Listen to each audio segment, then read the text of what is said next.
Well, howdy there, Internet people. It's Bo again. So, today we're going to talk about something I talk about a whole lot, only we're going to talk about it in depth from the ground up, and we're going to talk about a hard truth.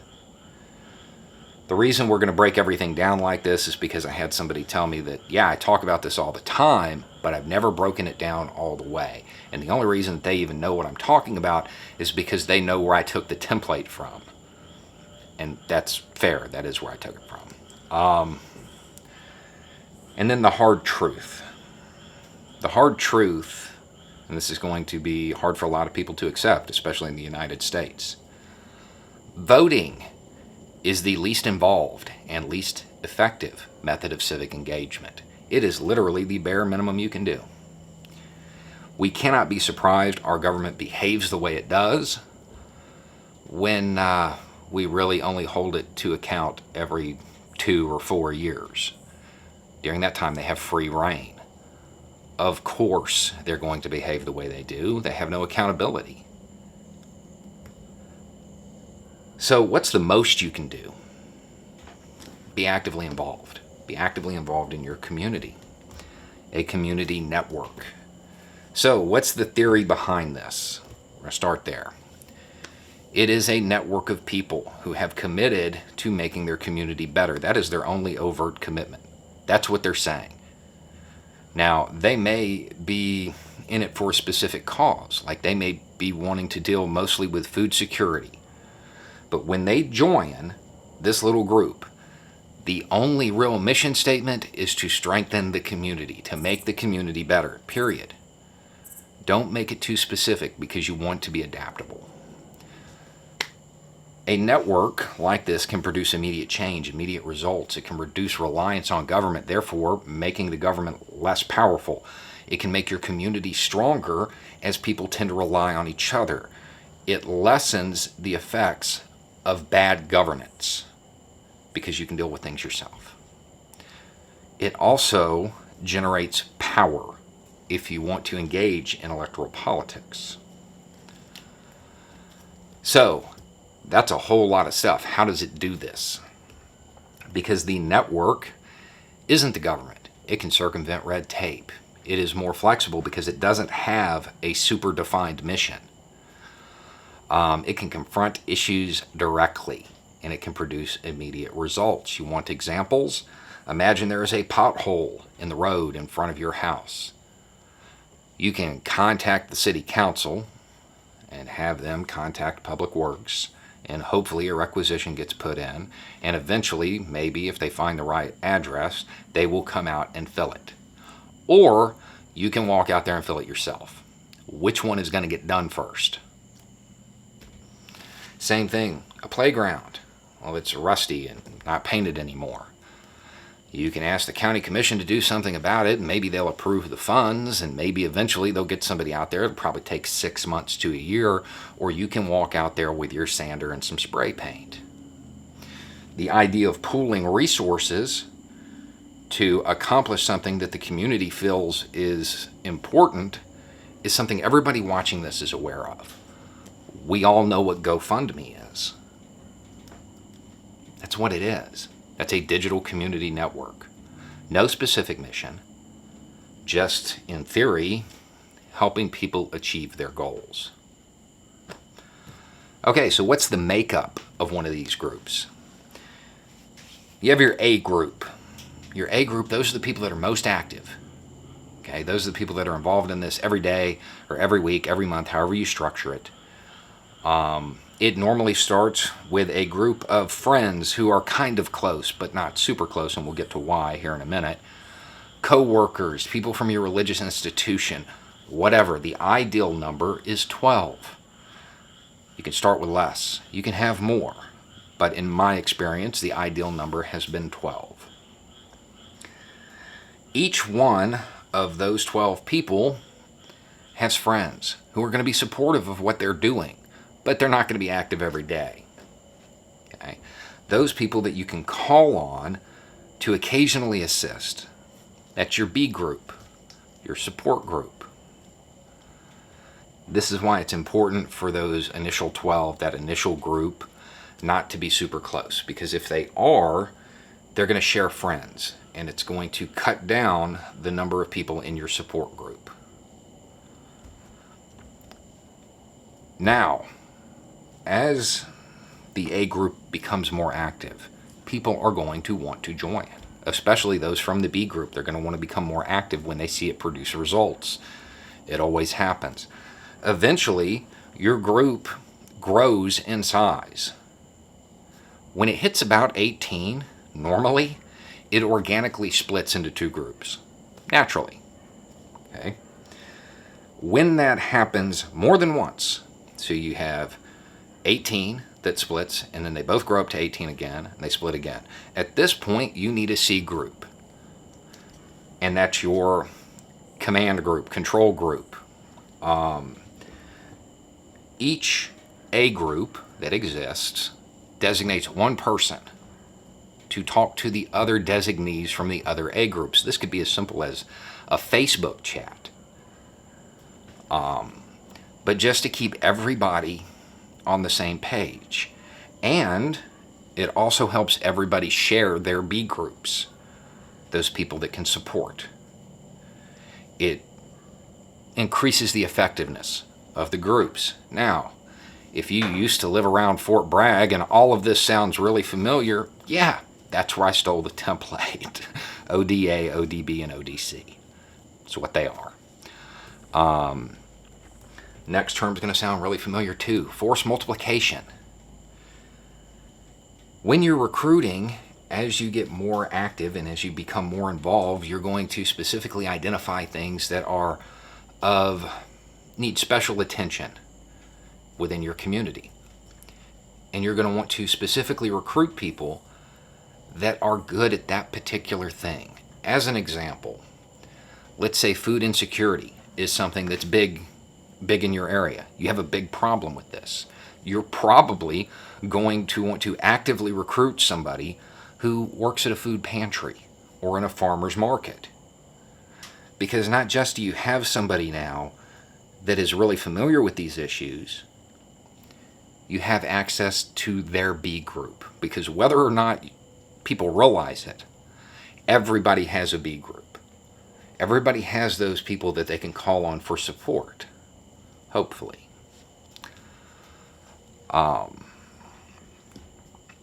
Now, if you can't recruit somebody that you're specifically trying to get, somebody from a food pantry, there's nothing stopping one of your 12, one of your A group, from joining their group, from volunteering at that pantry, and gaining access to that network that way. That's what this is really about. What makes it effective is the networking aspect of it. So there's always a way to gain access to the networks that you need, either by recruiting somebody from that network or inserting somebody into it. Okay, so how do you recruit, generally speaking? You can start with social media and look at people who post about problems in the community and see if they want to fix them. A lot of them don't. A lot of them just want to complain about them. But you will find those who will get off the couch and get out there. You can also look to other activist groups and see if you can find people who fit the needs that you have in those and actively recruit them. And then the most overlooked group of people, and this is especially true because every single one of them is in your B group and you don't even think about it. Those people you've helped. As your community network starts working and starts doing things, you help people directly and indirectly. Those people will almost always help you. They're an incredibly important resource that a lot of times people forget about because they look at them as those who need help. Most times, a need for help is temporary. Once you help them with that problem, they can probably help you. And even if they're in need of one form of help, let's say they have a food insecurity issue, we'll stick with that. they may be really good at graphic design and can help you with something else. Just because somebody needs help doesn't mean they're helpless.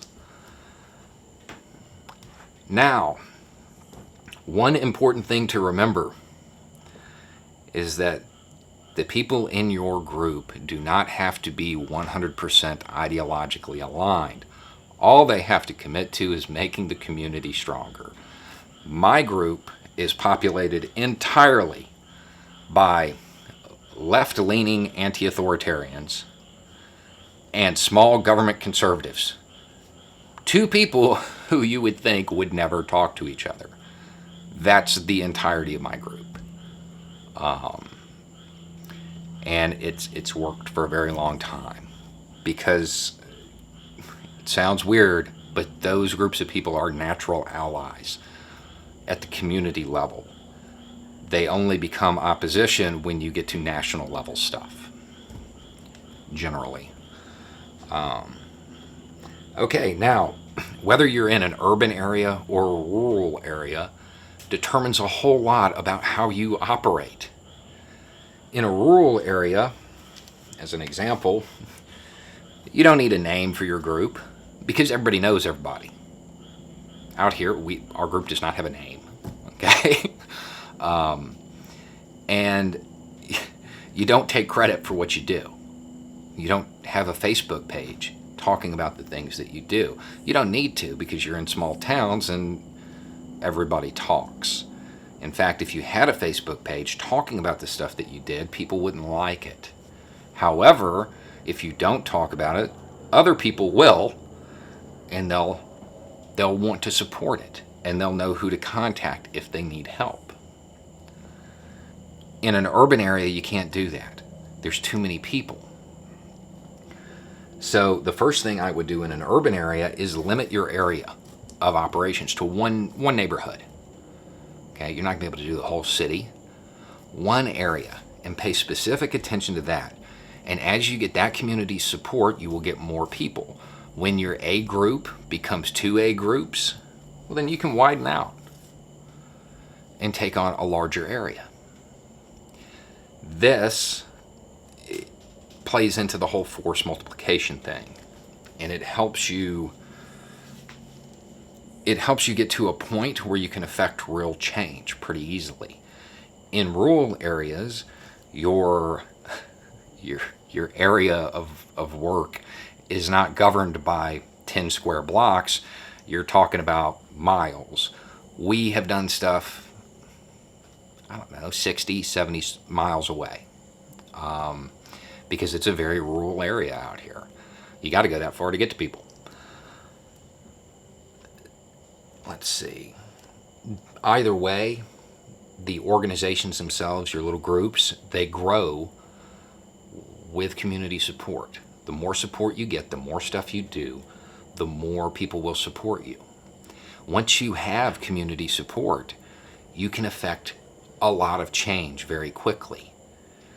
Because I started, and because we're in an election season, and that's what everybody's thinking about, ballot access. You need signatures, right? If you have a group like this, you can get those signatures in a day, because your A and B groups will all sign, and they know other people who would sign. You can get it done very, very quickly. And I know there's probably some people that are like, I don't know why I would even want to do that. Imagine somebody of your ideological makeup as sheriff. Yeah, wow, that would make it a whole lot easier to do stuff, right? County commission. You can do it. And this is how. These small networks wield a lot of political power once they're successful. And if you're not interested in electoral politics, like if you're the type of person who just, say absolutely refuses to endorse somebody because reasons, understand that you can still wield the government. Anytime before you do something, you make a public request to a politician. hey, we need this done. And then go do it. You know they're not going to do it. But then you point out that you asked them and that they did nothing and that you did it. Your little network did it. You embarrass them a couple of times, they will respond when you ask them for something because they don't want the negative press. Whether you agree with government or not, you do know it exists.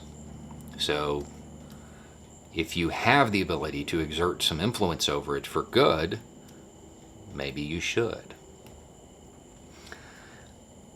It